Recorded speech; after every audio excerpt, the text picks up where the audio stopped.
Bienvenue à ce numéro du débat du dimanche, la rétrospective de l'actualité africaine et internationale qui nous conduit cette semaine au Ghana avec l'élection présidentielle, également les législatives couplées aux municipales au Burkina Faso. Nous allons également parler de la situation au Mali, la rencontre préliminaire à Ouagadougou entre une délégation malienne et des représentants des mouvements armés, des questions qui seront abordé par nos invités Adam Cham du Républicain, Mahamadou Kamara du journal du Mali.com, Alexis Kalambri des Échos et Serge Daniel, journaliste écrivain. Tout d'abord, le Ghana, les citoyens étaient aux urnes vendredi pour des élections présidentielles et législatives. Modèle démocratique en Afrique, le pays est à son 6e scrutin présidentiel. Cependant, cette année, des difficultés relevées avec notamment l'insertion de la biométrie. Vendredi matin, des heures de queue pour des électeurs pourtant déterminés et particulièrement lève-tôt. Je suis venu et j'attends ici, et debout depuis 4 heures du matin. C'est très dur, je n'ai jamais vu ça. Ils nous ont dit que la machine était bloquée ou quelque chose dans le genre, et qu'ils allaient en apporter une autre. Elle vient seulement d'arriver, donc on attend encore. Ici, à Accra, comme ailleurs dans le pays, la coupable est bel et bien la machine. Le nouveau système d'identification biométrique utilisé pour la première fois au Ghana a connu quelques défaillances. Nombre d'électeurs n'ont tout simplement pas pu voter avant la fermeture de leur bureau de vote. L'opposition parle de plusieurs centaines de milliers de personnes concernées. Les autorités, elles, n'ont pas voulu donner de chiffres. Et les observateurs étrangers se refusent à tout catastrophisme. Il y a eu des retards dans certains bureaux de vote, mais ensuite le scrutin a démarré, et puis ensuite tout s'est bien passé, tout va bien pour le Ghana. Des problèmes logistiques qui écornent l'image de modèle démocratique du Ghana. Le scrutin a donc été prolongé jusqu'à ce samedi dans les bureaux de vote qui ont connu des difficultés.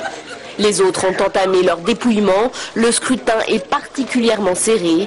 Le président sortant John Dramani Mahama espère conserver le pouvoir. Face à lui, le chef de l'opposition, Nana Akufo-Addo, qui a perdu de très peu la présidentielle de 2008. Il compte bien cette fois-ci renverser la situation. Les résultats sont attendus en début de semaine prochaine. Mahamadou Kamara, il y a des inquiétudes. Le Ghana, c'est un modèle démocratique, mais il y a des inquiétudes selon lesquelles ce modèle, cette image peut être écornée à travers notamment l'insertion de la biométrie qui a posé des problèmes par endroits. Bon, il ne s'agit que de problèmes techniques. Je ne pense pas que ce soit suffisant pour écorner le modèle ghanéen. Il faut quand même rappeler qu'il y a un président qui a été élu il y a 4 ans, qui est décédé au mois de juillet, et automatiquement, il y a eu la prise de fonction par son vice-président. Et dans la foulée, donc, il y a aujourd'hui même des élections présidentielles qui sont bien passées, sans heurts, avec un taux de participation qui a dépassé les 80%. Donc on peut dire que le Ghana reste un modèle de démocratie dans la sous-région.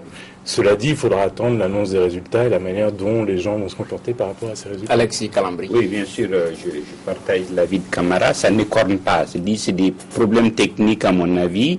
Et si on voit un peu le processus de campagne, il y a eu au moins 3 débats vraiment civilisés. Et, bon, le reste, c'est vraiment, ça dépend des hommes. Comme, en fait, les gens auraient pu faire du bruit parce qu'ils n'ont pas pu voter, ils ont attendu. Ça va être la même chose pour les résultats. Je pense que ça s'est bien passé. Le reste dépend de l'attitude des hommes. Serge, un mot par rapport à... Je ne suis pas d'accord avec, partage pas le point de vue de Mamadou et d'Alexis, ça peut arriver. Il y a déjà des contestations aujourd'hui. Il y a la télévision privée Joy qui a annoncé que c'était le chef de l'opposition qui gagnait. Alors que visiblement la commission électorale annonce que c'est le président sortant qui gagne. Ce qui est intéressant, c'est le taux de participation. 80% de taux de participation, c'est à mettre, je crois, dans un curriculum vitae d'une démocratie. En revanche, déjà, il y a des contestations, alors que le Ghana nous avait habitués depuis un moment à organiser des élections parfaites, sans contestation, donc il faut attendre la suite, et je pense que ça peut peut-être déraper pour une fois. Camara qui n'est pas d'accord. Oui, non, c'est pas tout à fait exact, Si. Vous n'avez pas écouté les dernières informations. Non, mais c'est ce que je veux dire. On va parler un à un. La dernière fois, aux dernières élections, c'est pour ça que je dis que le reste dépend des hommes. Il y a eu contestation, mais finalement, ils ont accepté les résultats. Je veux dire que vous avez deux personnes qui se proclament président. C'est la même chose la dernière fois. Ne dites pas que tout le monde est d'accord, que ça s'est bien passé, que c'est beau. Non, je dis qu'aujourd'hui, il y a deux candidats qui se réclament vainqueurs. D'accord. Voilà. Kamara, on va faire réagir Adam Cham et après vous allez réagir au propos de Serge Daniel. Adam Cham. Oui, déjà les problèmes techniques avec les machines, c'est important, c'est 1/5 des machines. Mais plus que les ennuis techniques, ce qui écorne, à mon avis, l'image de la démocratie ghanéenne, c'est les contestations que nous commençons à voir. C'est totalement différent de contestations passées. Les contestations passées avaient été très vite arbitrées. Cette fois-ci, la CENI dit qu'elle prend le temps qu'elle prend tout le temps pour donner de bons résultats. Et il faut dire que c'est la première fois aussi que la CENI est accusée par le NPP d'avoir aidé le pouvoir sortant. Et il y a eu déjà quelques violences à Koumassi. Et puis aujourd'hui, 200 manifestants, quand même, qui étaient des manifestants très pacifiques, ont été violemment chargés par la police. Donc cette fois-ci, il faut bien voir si il est possible que les contestations n'aillent pas plus loin. Mais maintenant, on ne peut pas présager parce que le NPP est formel, il dit avoir gagné l'élection. Puisqu'en 2008 aussi, il a fallu l'intervention de John Kifour pour que Ado fasse profil bas, pour qu'il ne puisse pas réclamer, ne puisse pas contester. Oui, c'est ça. C'est ce que je vais dire, c'est que le NPP, effectivement, en fait, les deux camps actuellement, c'est des effets d'annonce à mon avis. C'est-à-dire, tout va dépendre de la réaction quand officiellement les résultats vont être proclamés. Sinon, la dernière fois, c'était la même chose. Et bon, à la limite, cette fois-ci, le président sortant part un peu défavorisé par deux faits.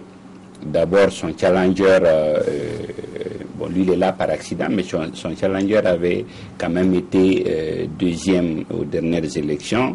Et je crois qu'il a beaucoup de problèmes avec Raouli, qui s'est rallié à la dernière minute, mais qui peut ne pas être très décisif. Ok. Est-ce qu'au Ghana, on peut parler de politique à l'américaine, la vitalité? Il y a une vingtaine de partis politiques, mais ce sont deux qui émergent, le NPP et puis le NDC. Est-ce que c'est parce que c'est un peu à l'américaine que c'est aussi vivace, aussi rayonnant? Avec en moins la ferveur. La ghanéenne. Oui, c'est vraiment la ghanéenne. Moi, j'ai aimé les débats. Moi, j'ai aimé les débats. C'est vrai que c'est vraiment deux poules.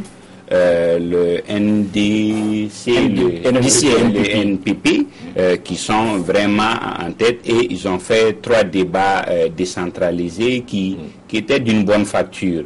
Mais bon, à la limite, la comparaison s'arrête là, quoi. Adam Cham. Oui, c'est-à-dire que c'est quand même sur le modèle pratiquement britannique, avec et sont constitués sur les lignes idéologiques, n'est-ce pas, libéraux et un peu travaillistes, donc conservateurs contre socialistes plus ou moins. Et donc ça capture l'essentiel des sensibilités et contrairement à beaucoup d'autres pays, il y a des partis au Ghana qui sont importants. Ce n'est pas du tout le style américain, même si sont ces deux qui sont allés en finale. Il y avait 8 candidats et 2 déjà à l'heure actuelle se sont désistés, ont même appelé le NPP à reconnaître le score, même provisoirement. C'est vrai qu'il y a eu des problèmes techniques. Mahama qui gagne à 50, virgule.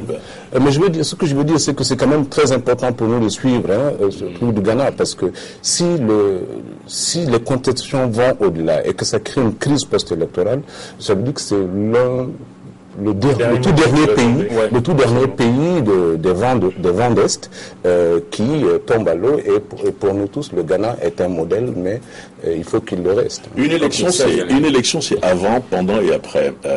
Et ce qui frappe au Ghana, c'est que le temps d'antenne a été respecté, la campagne a été agréable. De ce côté, ça avait un côté américain, mais c'était la première fois qu'ils utilisaient le biométrique, et là, il y a eu des ratés, parce qu'on est plutôt arrivé à... Donc c'est plutôt normal. Est-ce qu'il ne faut pas s'en inspirer au lieu d'aller vers la biométrie à tout va, les yeux fermés, ça peut souvent poser des problèmes. Si vous voulez avoir des élections démocratiques en Afrique, il faut aller vers le biométrique. Non, je pense que à la limite, c'est qui a peut-être manqué.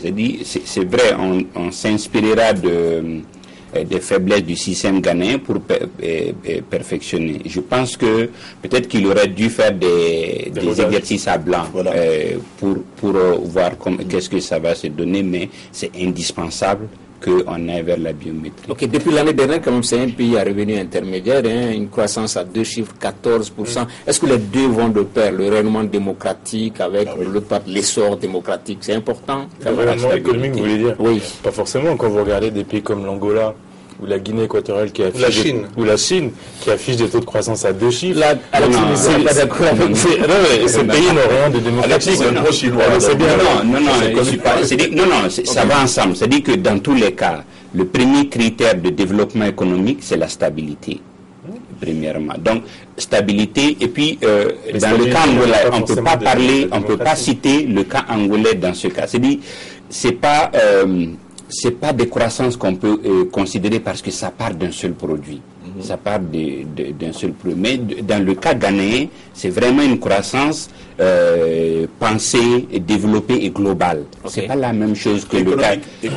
C'est pas la même chose que des économies de guerre comme l'Angola. Oui, mais c'est pour dire que non plus exagérer. Économiquement parlant, le Ghana fonctionne quand même. En plus, Accra, c'est la capitale la plus propre de l'Afrique de l'Ouest. C'est vrai. Camara voulait ajouter quelque chose. Oui, non, je voulais juste dire que c'est pas parce que vous avez une croissance économique que vous avez la démocratie. Cela dit, sur le long terme, la croissance économique, l'accroissement des revenus, la création d'une classe moyenne permet de renforcer la démocratie. Et c'est sans doute ce qui va se passer, je l'espère, au Ghana dans les années qui viennent. Ok. Du Ghana, on va se rendre au Burkina Faso voisin avec ces élections couplées législatives et municipales dimanche dernier. Le CDP, parti au pouvoir, conforte sa majorité au Parlement avec 97 élus sur 127. Alexis, c'est le dernier grand rendez-vous électoral avant 2015. En quoi il pouvait être capital, sinon décisif pour le parti au pouvoir, le parti de Blaise Compaoré? Oui, décisif en ce sens que, pour moi, il y avait une restructuration à faire, un redimensionnement qui a manqué à Blaise et au CDP.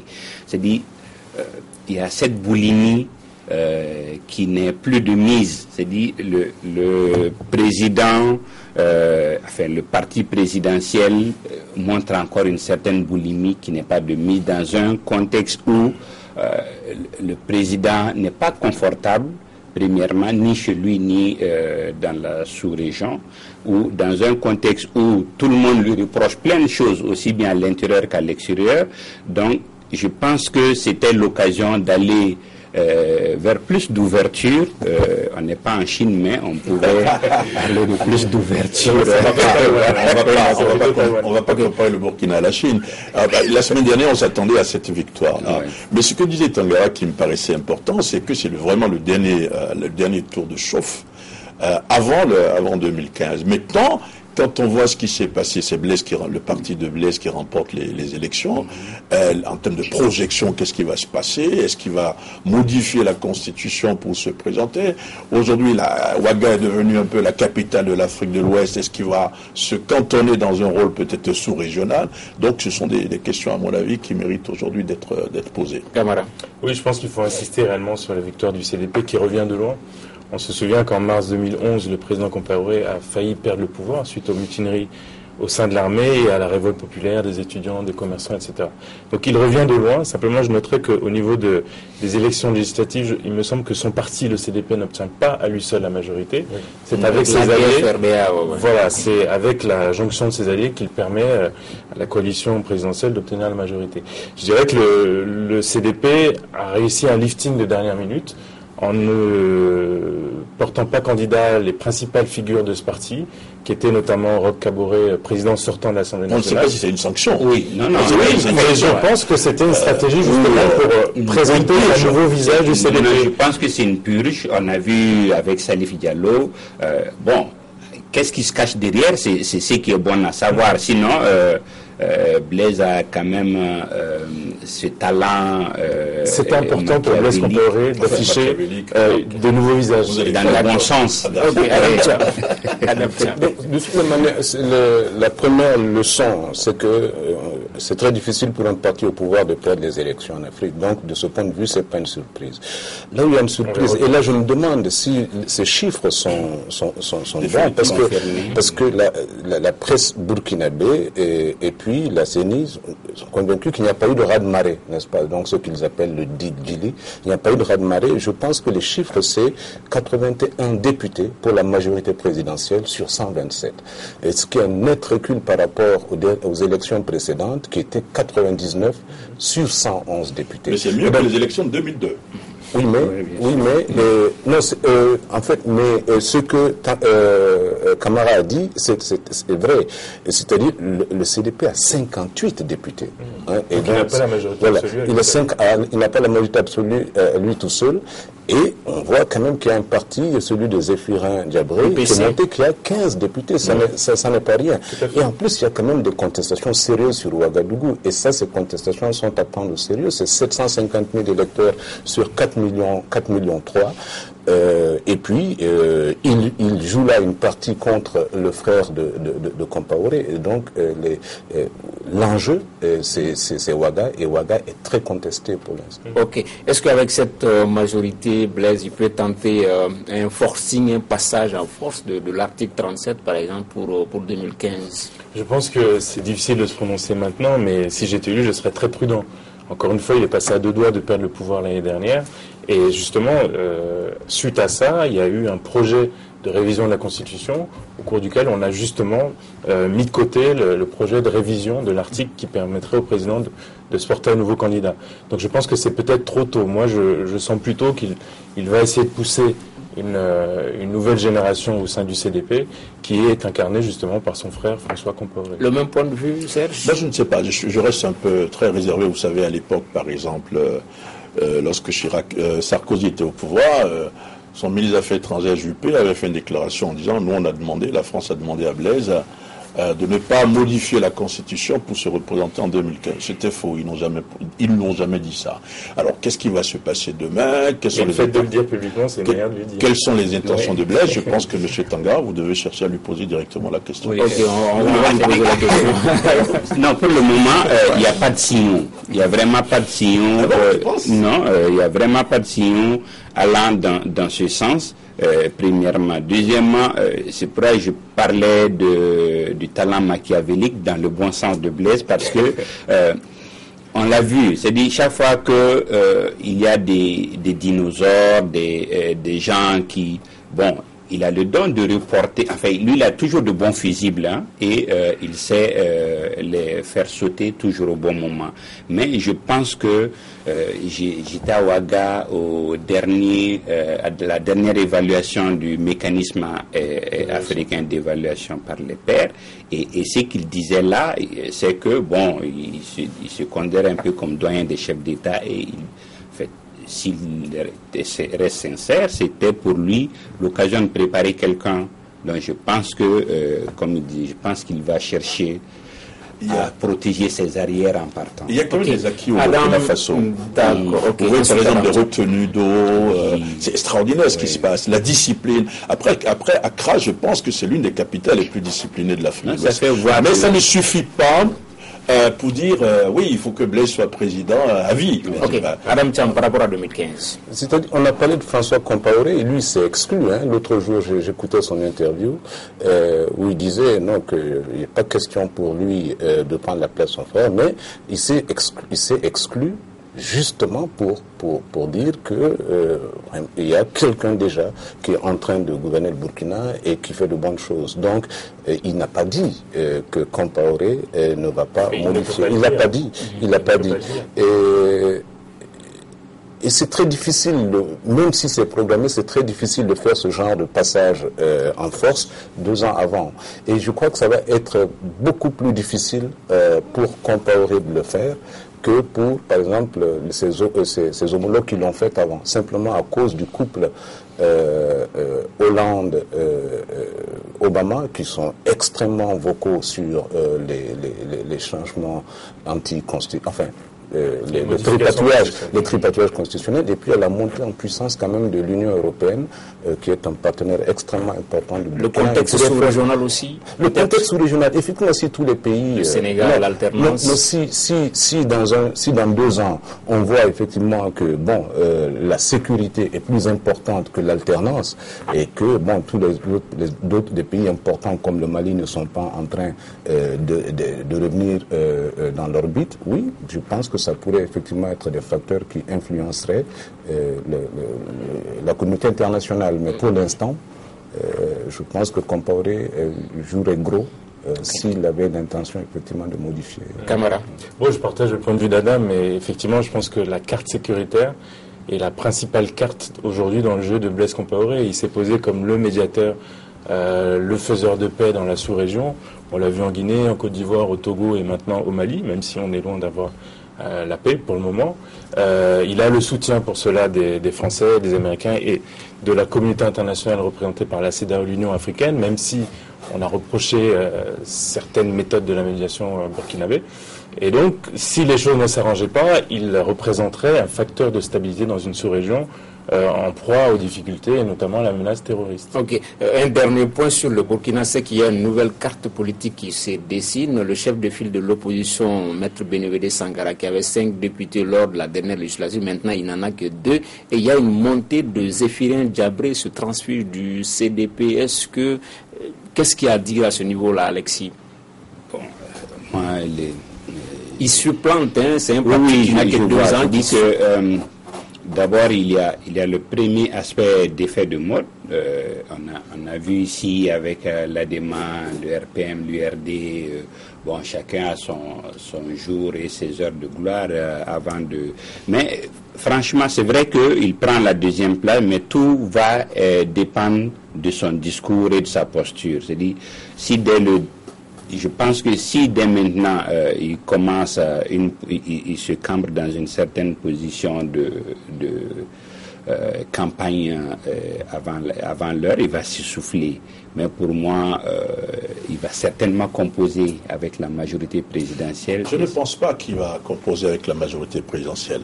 Sa place est importante, à mon avis, aujourd'hui dans le dispositif politique du Burkina Faso pour 2 raisons. C'est pas un professionnel de la politique. C'est quelqu'un qui a créé son parti il n'y a pas longtemps. C'est vrai qu'il a flirté à un moment avec le parti au pouvoir. Il était ministre au Burkina, mais ensuite il a eu une carrière internationale.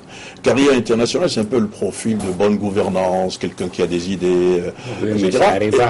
Et je pense que si le parti de Blaise n'a pas un candidat solide en 2015, que M. Zéphirin fera parler, à mon avis, de lui. Moi aussi, je pense qu'il a tout intérêt à ne pas être l'opposant radical. Il n'est pas radical, c'est quelqu'un de très modéré. Absolument, et à composer justement. Il a l'avantage d'avoir le profil institution internationale, le PNUD, mais aussi secteur privé. Ouais. Et je crois que dans les temps qui courent, c'est un atout de ne pas être un professionnel de la politique dans des pays où la politique est très largement discréditée.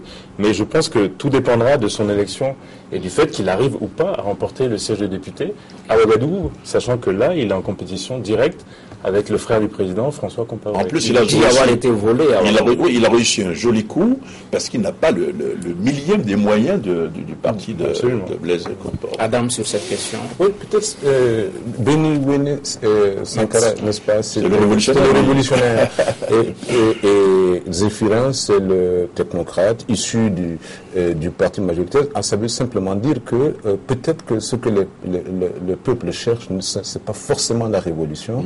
C'est quelqu'un qui incarne effectivement le changement, mais un changement en douceur. Je pense que c'est peut-être la lecture qu'on peut faire de la percée de Zéphirin et du Djabré et du recul de Sankara. Ok, nous restons toujours au Burkina Faso avec ces rencontres préliminaires entre une délégation malienne conduite par le ministre des Affaires étrangères Tchéma Hubert Koulibaly et des représentants des mouvements Ansardine et également du MNLA. Sous l'égide du médiateur, les différentes parties en sont arrivées à un certain nombre de principes énumérés ici par le chef de la diplomatie burkinabé, Djibril Bassolé. Après des échanges ouverts, francs et fraternels, les trois délégations ont reconnu la nécessité de créer un cadre de dialogue intermalien, inclusif, impliquant les représentants des différentes communautés vivant au nord du Mali. Dans le cadre de ce dialogue, les délégations conviennent de se conformer aux principes ci-après. Le recours au dialogue et à la négociation pour le règlement politique de la crise pour une solution définitive et équitable de la crise. Le respect de l'unité nationale et de l'intégrité territoriale du Mali. Dormir tranquillement chez nous. Donc c'est ça le problème. Donc c'est pour cela l'intégrité territoriale, nous avons dit il n'y a pas de problème. Je pense que les mouvements rebelles ont compris que l'État malien ne négocierait jamais avec qui que ce soit. Ces limites qui pour nous sont infranchissables. Je répète, c'est l'intégrité du territoire, l'unité nationale et puis le caractère laïque et républicain de l'État. Voilà, Mahamadou Kamara, est-ce que c'est important que cette délégation ne soit pas celle de Bamako, qu'elle soit malienne? Ou est-ce que c'est important même le débat? Délégation de Bamako ou bien du Mali, celle qui était à Ouagadougou? Parce qu'il y a eu ce débat-là à Bamako. Est-ce que ça a été envoyé de Bamako? Est-ce que c'est une délégation malienne? Est-ce que c'est important, ce débat? C'est important que ceux qui vont commencer les négociations représentent les Maliens. Et si ça ne vient pas de Bamako, je ne vois pas d'où ça peut venir. Donc il s'agit du chef de la diplomatie. Donc c'est bien. C'est bien que celui qui il y a eu un débat en effet. Certains disaient qu'il n'était pas au courant de cette mission, qu'il ne l'approuvait pas. On ne comprend pas. Aujourd'hui, il est évident que le Mali n'est pas en mesure d'aller faire la guerre et qu'il y a encore des possibilités de négociation avec certains groupes sur les lignes qui ont été très justement dites par le ministre des Affaires étrangères. Maintenant, sur le principe de la rencontre préliminaire. Bon, il faut bien commencer ce dialogue. Moi, j'aurais préféré que ce dialogue soit entamé à l'issue des concertations nationales. C'est-à-dire après que l'ensemble malien se soit réuni, classe politique, société civile, mouvements religieux, etc., et qu'on soit d'accord sur un canevas. Ça aurait donné, à mon avis, plus de force à ceux qui auraient été négociés. Il n'y a pas de concertation. Et ça, oui, justement, c'est bien un problème. Et plus de légitimité à ceux qui auraient négocié, et sans doute aussi un choix par l'ensemble des gens présents en concertation de ceux qui vont négocier, en plus de la diplomatie, du chef de la diplomatie. Alexis Kalam. Oui, donc ce qui était bien à Ouaga d'abord, ce qui était bien, c'est le principe de discuter. Bon, il n'en est rien sorti pour le départ, mais les principes les principes de base, les postulats de base sont bons. Et puis, la composition de l'équipe, Tcheblé, qui est spécialiste des questions du Nord et de sécurité, et le ministre, qui prouve que il a les... Il y avait deux autres, Almadou Iglem, l'ancien gouverneur de Kidal, et le colonel-major Ali Kamara, haut fonctionnaire à la défense. Les échos qu'on a eus montrent que l'équipe de négociation malienne était à la hauteur de mission, premièrement. Deuxièmement, c'est vrai qu'il y a eu un malaise par la déclaration faite par le gouvernement, j'ose dire, puisque c'était quand même une voie autorisée. La primature. Mettons la primature, c'est vrai que le gouvernement... Donc, ça crée un malaise. À la limite, de l'autre côté, c'est finalement, est-ce que c'est une cacophonie ou franchement... Il ne faut pas, à mon avis, confondre négociation et dialogue. On n'est pas encore dans les négociations. Je dirais que c'est une photo de famille, que Ouaga, ça a été une photo de famille, des Maliens qui sont opposés, qui se sont assis aux côtés du médiateur pour parler pour la première fois. Moi, ça m'a frappé aussi, les membres de la délégation. Celui qui m'a frappé, ceux qui m'ont frappé parmi la délégation malienne, il y avait l'ancien gouverneur de Kidal. C'était bien joué, c'était une manière de montrer que s'il y avait des Touaregs rebelles, il y avait des Touaregs loyalistes. Donc, il y a peut-être un pont là qu'il faut voir.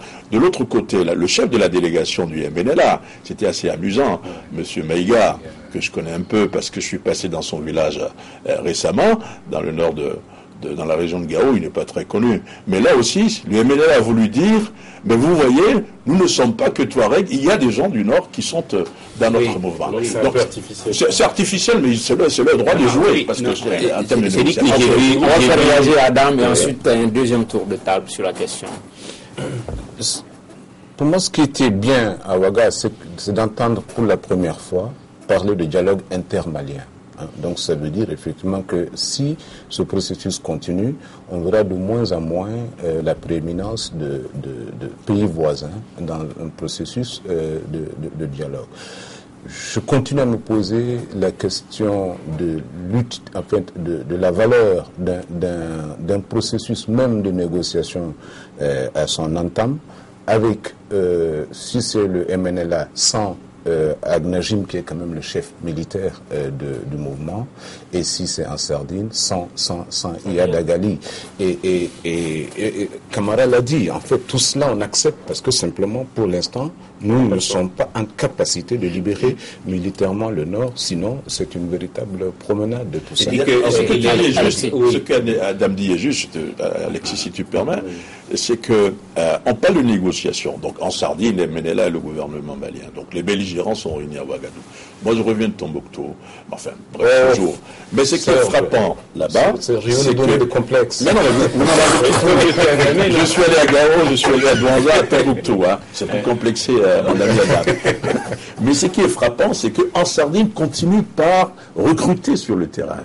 Vous avez des éléments du MNLA qui étaient à l'Éré, c'est-à-dire à la frontière mauritanienne, qui ont intégré en Sardine. En Sardine, continue sur le terrain son opération de recrutement de combattants, si vous voulez. Alors, est-ce que la négociation, est-ce que le dialogue est vraiment sincère? Non, il y a oui. Par rapport à ça, alors c'est presque sûr qu'on aura ce lundi peut-être notre résolution. Premièrement. Deuxièmement, j'entendais un conseiller à la sécurité de Bouteflika qui disait l'Algérie ne croit ni à un État ethnique ni à un État religieux. Bon, et c'est connu, l'Algérie est le premier soutien de Ansardine. Donc, je pense que à la limite, on a les armes pour négocier. Et avec l'accord de la communauté internationale, le camp des Antilles se rétrécit. À la limite, je ne citerai plus que l'Algérie et la Mauritanie contre le principe. D'accord. Mais à Ouagadougou, le ministre des Affaires étrangères avait exigé des préalables, qu'on ne touche pas au caractère laïque, démocratique, indivisible du pays. Les partis en Sardine, MNLA l'ont accepté. Est-ce qu'il y a encore quelque chose à négocier? S'ils sont d'accord avec ce principe-là. Ils ne sont pas d'accord. Djibril Bassolé, qui est gendarme de formation, est un brillant diplomate. Vous avez vu le communiqué qu'il a lu tout à l'heure, était subtil. Oui. C'est-à-dire, il a posé la question comme si on s'entend là-dessus. Il ne dit pas que c'est acquis, parce que si on dit, en Sardine dit aujourd'hui, nous sommes contre l'application de la charia, et que le MNLA dit avant une négociation, nous renonçons à l'indépendance, il n'y a plus de négociation. Non, mais dans l'interview de Djeri, il dit qu'ils veulent dormir tranquillement chez eux. L'intégrité territoriale du Mali, pour eux, c'est pas un problème. Il a dit dans l'interview au Mamadou Djeri Maïga. Je pense que la question est bonne. Hein. C'est-à-dire à supposer effectivement qu'ils aient dit, et on les a entendus avant Ouaga, donc en Sardine, dire qu'ils renoncent à l'application de la charia partout sauf à Kidal, donc ce qui est déjà un problème.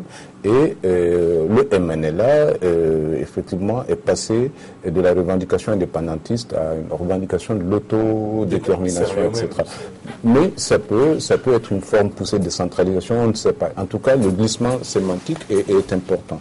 Et la question que vous posez, Tangara, me paraît pertinente. Si déjà en Sardine, Ouaga dit je renonce à la charia, et MNLA dit je renonce à l'indépendance, alors il faut savoir qu'est-ce qu'on négocie. Ouais.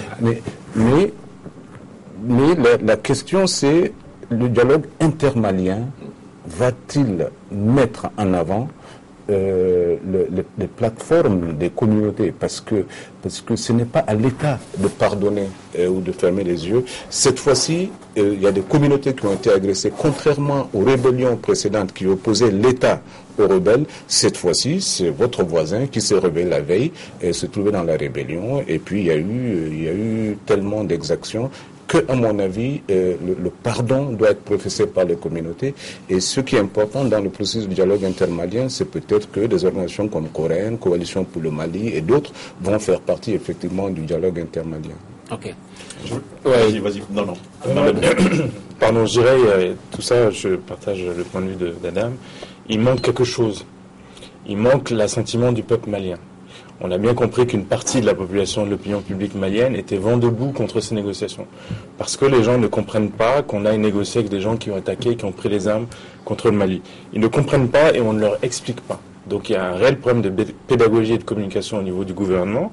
Et moi je suis inquiet quand je vois la primature dire on n'est pas au courant de ces négociations, on n'est pas d'accord, alors que le même Premier ministre était à Ouaga il y a une quinzaine de jours, et au sortir d'une rencontre avec ses homologues là-bas, il disait il faut négocier avec les Maliens que sont MNLA et Ansardine. Donc on sent qu'il y a un cynisme incroyable de la part du Premier ministre qui veut jouer sur les peurs, les craintes et ce qu'il pense être la volonté de l'opinion publique, à savoir on ne veut pas négocier.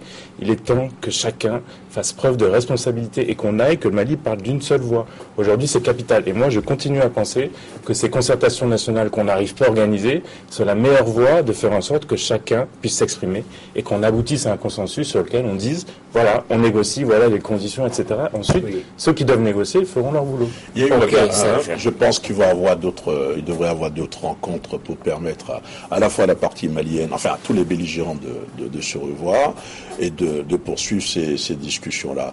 Mais au même moment, il faut voir qu'il y a une question de calendrier. J'ai lu dans la presse que le capitaine Sanogo a déclaré que l'armée malienne ne va pas attendre septembre 2013 pour aller reconquérir le nord du Mali. Oui, j'espère. J'espère, il faut avoir le sentiment aussi. Mais ensuite, ce qui s'est passé, l'événement, c'est que les armes dont on parlait, Alexis, pour une fois, enfin, pour une deuxième fois, Alexis avait raison, disons-le clairement. Donc il était dans le secret des dieux. Les armes sont là. Est-ce que les armes, que vont devenir les armes? Est-ce que c'est fonctionnel? Est-ce qu'il faut les rebooter? Est-ce que les armes sont déjà reparties au nord du Mali? Donc voilà, il y a ces... Je ne suis pas dans le secret des dieux, mais non, ça me gêne. Ça me gêne la manière dont les armes sont venues. À la limite, j'aurais voulu que ça entre à 2h du matin. C'est-à-dire, j'ai l'impression que notre stratégie militaire est sur la place publique, ou en tout cas, ça, c'est pas bien. Mais par rapport au faut-il négocier ou pas, je pense que, disons, la majorité des Maliens aujourd'hui, j'ai le sentiment, dit ne négocions pas. Mais si on dit aux Maliens que l'intégrité ne sera pas négociée, du territoire n'est pas négocié, qu'il y aura une justice, parce que ça a été dit très souvent, ceux qui ont déserté ne seront plus repris dans l'armée, ceux qui ont tué vont être jugés, et qu'il n'y aura pas de charia, s'il y a autre chose à négocier, tout le monde est d'accord. Voilà. Okay. Mais sauf qu'on ne le dit pas. Adam Jam, très rapidement. Ce que belle formule de Soumeilou Boubé Maïga, il dit, effectivement, la négociation, le processus politique doit donner un sens à l'action militaire. Parce qu'en fait, le but, c'est libérer, mais c'est gouverner après le Nord. Et ce qui s'est passé au Nord exige fondamentalement un nouveau type de gouvernance. C'est pas possible d'avoir les mêmes juges corrompus, ce n'est pas possible d'avoir la même police qui arnaquait tout le long, etc. Et puis, il faut savoir qu'est-ce qu'on fait avec donc les communautés qui étaient en rébellion et comment on règle le problème du voisinage. Parce qu'en fait, l'Algérie a des craintes réelles sur cette question, même si elle a été accusée plusieurs fois comme étant le pays qui est derrière en sardine, elle a son problème Touareg qui peut à n'importe quel moment commencer. Et je crois que c'est le processus politique qui permet de régler tout ça, sans compter aussi le fait que dans la sous-région, il y a quand même la création d'un processus d'islamisation, n'est-ce pas, dans l'Afrique du Nord, qui ne peut pas être sans conséquences. Nous sommes à 3 minutes de la fin de l'émission. Oui, allez-y. Non, parce que j'ai vu des Arabes qui disent que il faut qu'on les intègre dans la négociation. C'est une nouvelle donne sérieuse. Il y a des Arabes. Oui, la communauté arabe du Mali. Oui, c'est normal. Ils ont le droit.